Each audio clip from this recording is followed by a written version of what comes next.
Allora, salve a tutti, benvenuti sul mio canale YouTube.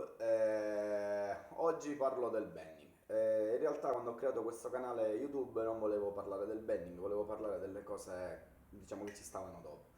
Però mi sono reso conto che effettivamente si danno spesso per scontate determinate cose, poi arrivano le domande e chi casca l'asino. Il bending è la prima tappa fondamentale per suonare l'armonica, anche se vogliamo ottenere per le tre ottave la scala ionica o diatonica che si voglia.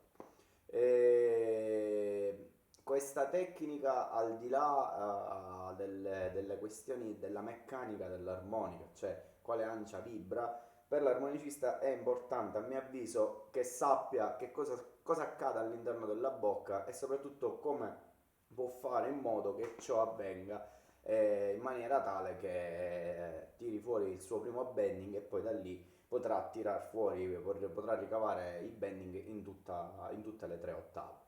Allora, accade una cosa semplice. Sostanzialmente, se soffiamo o aspiriamo, do per scontato che sappiate prendere le note pulite a singoli fori con il metodo a note singole.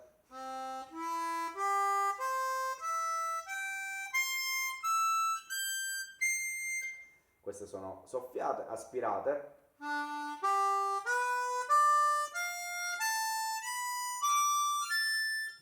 Ok, do per scontato questo, quindi ci focalizziamo su un foro, ad esempio il quarto foro.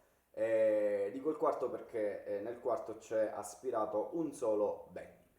E quindi come dire, non abbiamo una questione anche legata all'intonazione, tra virgolette, di doversi destreggiare tra più bending, oppure nel quarto foro aspirato. Però prendo in considerazione il quarto foro aspirato. Posizione corretta, provate a fare l'esercizio all'impiedi, io sono seduto, però vabbè, comunque quello lì è il concetto.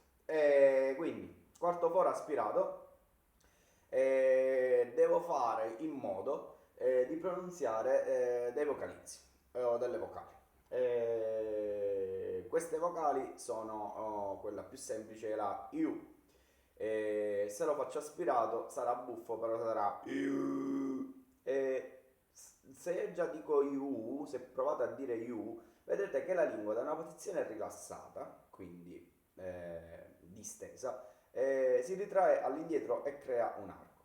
Questo praticamente genera un vortice d'aria particolare, per cui inverso, si crea una sorta di turbinio all'interno della bocca, per cui si ferma un'ancia, inizia a vibrare l'altra e si produce il bending. Questo accade alla meccanica dell'armonica. Siccome non è possibile vedere in realtà semplicemente che cosa accade dentro la bocca di un armonicista, provate intanto a dire iu, iu, iu, iu, iu. Fa ridere, sì, ho capito, però intanto è questo qua. Oppure io, you, o vocalizzi simili che fanno in modo che questo aspirare produca questo effetto di bending. Quindi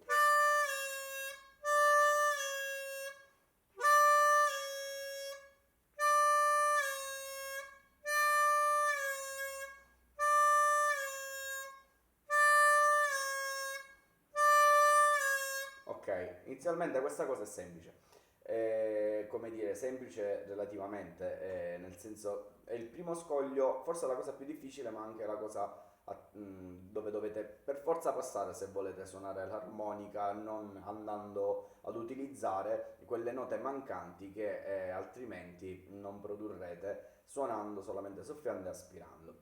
Se volete produrre la scala diatonica, questa è un'armonica in Do, sto usando una Golden Melody, potete utilizzare anche la vostra armonica a casa. Cosa accade? Accade che niente, dovete per forza di cosa nella prima ottava, se volete fare Do, Re, Mi, Fa, Sol, La, Si, utilizzare il bending, quindi avrete un bending nel secondo foro, in realtà ne avete due bending e altri due bending nel terzo. Cosa volevo dirvi? Volevo dirvi che se andate a scaricare un qualsiasi, diciamo, fotografia dell'armonica anche in do diatonica con le rispettive note che troverete all'interno, oltre troverete uno schema dove vi potete rendere conto quante note ci sono. A ogni nota che troverete in quello schemino chiaramente corrisponde un bending. Ad esempio, nel primo foro avremo un bending aspirato, nel secondo foro avremo due bending, due semitoni, nel terzo foro ne abbiamo addirittura tre, nel quarto ne abbiamo uno, nel sesto ne abbiamo uno e poi si passa dall'ottavo al decimo foro 8, 9 e 10 che ci sono quelli soffiati, quindi nell'ottavo ne avremo uno, nel nono ne avremo uno e nel decimo ne avremo due bending. Quindi sostanzialmente dove ci sono più bending bisogna essere veramente molto più precisi, quindi vi suggerisco anche di avvalervi di un accordatore elettronico oppure di un pianoforte se l'avete e quindi non lo so, volete prendere il re bemolle e vi mettete lì, guardate lo schemino dell'armonica, nel frattempo lo andate memorizzando, quindi quarto foro aspirato e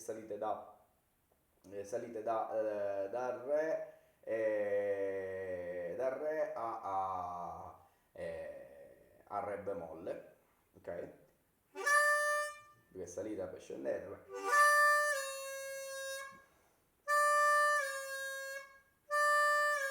Così nel quarto foro. Nel secondo avevo detto che c'erano due bending. Nel terzo ci sono tre semitoni, quindi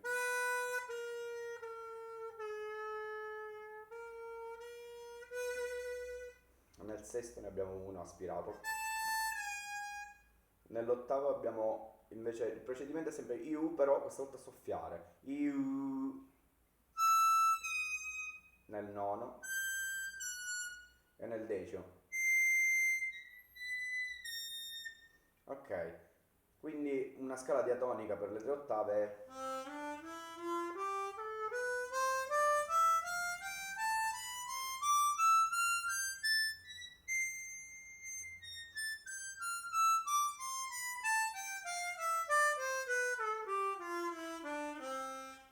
per produrre questa scala bisogna pronunciare i bending. Se ad esempio suonate blues in seconda posizione, vi occorrono anche nelle ottave a cavallo tra la prima e la seconda ottava padroneggiare il bending. Perché? Perché ad esempio se voglio produrre la scala blues ho secondo aspirato, terzo aspirato con un semitono, quindi un bending, quarto soffiato, quarto aspirato con il bending, quarto aspirato senza bending, quinto aspirato e sesto.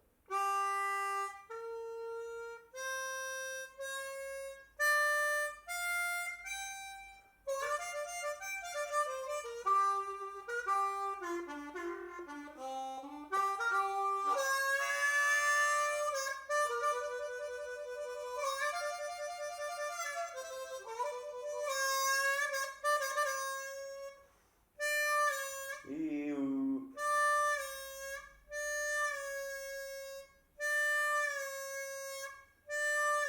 Eccetera, eccetera, eccetera.